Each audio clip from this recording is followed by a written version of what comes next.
After long years of war came the Golden Age. For a century, the realm of Dereth was a beacon of peace. But nothing lasts forever. The forces of chaos returned without warning, bringing death and devastation. They shattered the land and drove the mortal races into exile. Now, 10 generations later, we are leaving the shelters at last. We come for knowledge, for glory, and for revenge. It is time to reclaim our world.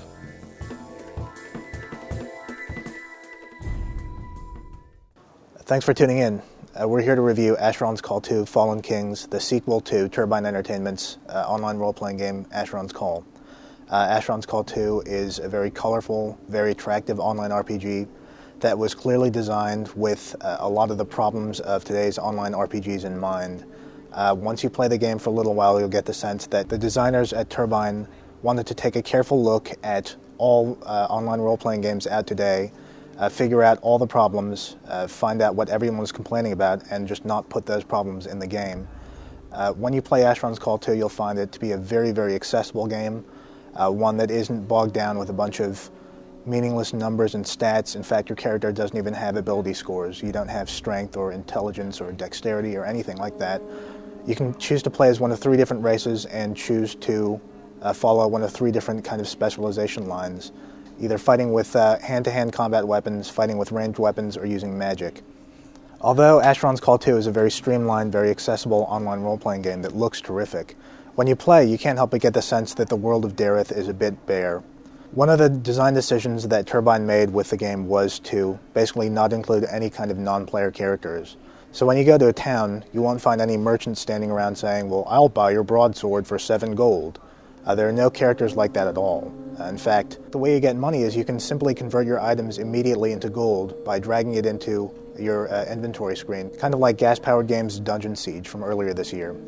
You can also use your loot to craft items like crafted armor and weapons, and you'll find that crafted weapons are better than pretty much anything you'll find on monsters, at least for most of the early levels of the game. And as you play, your character won't get encumbered, you won't run out of arrows, and you'll find that you generally don't have to run back to town for any reason.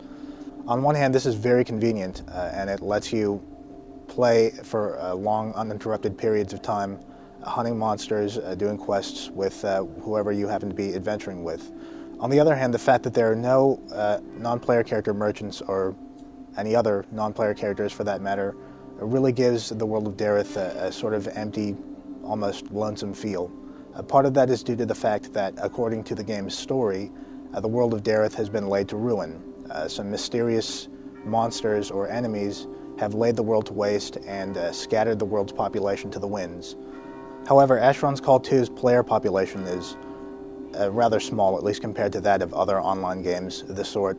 So when you factor in the low server population, along with the fact that there are no non-player characters, when you play Asheron's Call 2, you'll really get the sense that the world is kind of bare.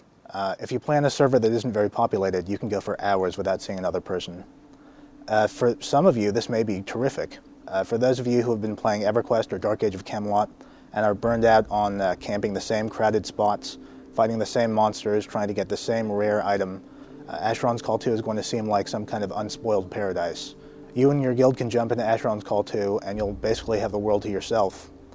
On the other hand, if you're the sort of player who wants to jump into a game and just have a bustling, active player community of people just doing lots and lots of different things, you might not find that in Asheron's Call 2 at this point.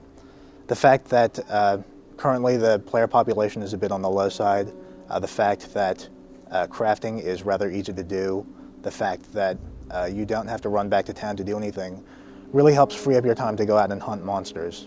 Asheron's Call 2's focal point is fighting.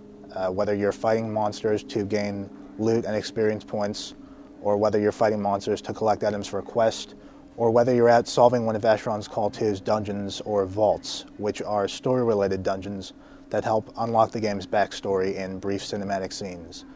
Unfortunately, clearing out either a dungeon or a vault in Asheron's Call 2 basically consists of going in, fighting all the monsters, fighting the boss monster, and leaving.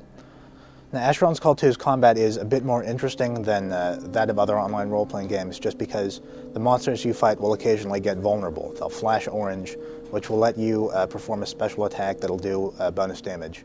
So it's a bit more involved than other online role-playing games in which you just hit the auto-attack key and sort of wait for your character to finish killing the monster. However, combat in Asheron's Call 2 isn't especially challenging. It turns out that you can do pretty well for yourself by fighting monsters that are at or around your level. Basically, if you do, you will hardly ever die. So you'll find that fighting in Asheron's Call 2, while it's more interesting than combat in other games, isn't all that challenging just yet. The thing about reviewing online role-playing games like Asheron's Call is that these games tend to change over time. So some people will say, well, why don't you review it 6 months from now or a year from now? The thing is, the game is out. It's on store shelves, people are playing it, and people are also going to these stores, picking up the box and wondering whether or not they should try it. Now, if you're one of those people who's considering playing Asheron's Call 2, you should probably consider the fact that the game really requires a decent mid-range or even high-end computer to run well. You might also want to consider the fact that right now, Asheron's Call 2's server populations are a bit on the low side, which, as we discussed, could be a good or a bad thing. As it is right now, Asheron's Call 2 is a very graphically impressive game, and one that has the potential to be very intriguing with new quests and new vaults, new dungeons, new content to be added in later months. But if you're interested in playing the game, you might want to consider the points that we've raised here.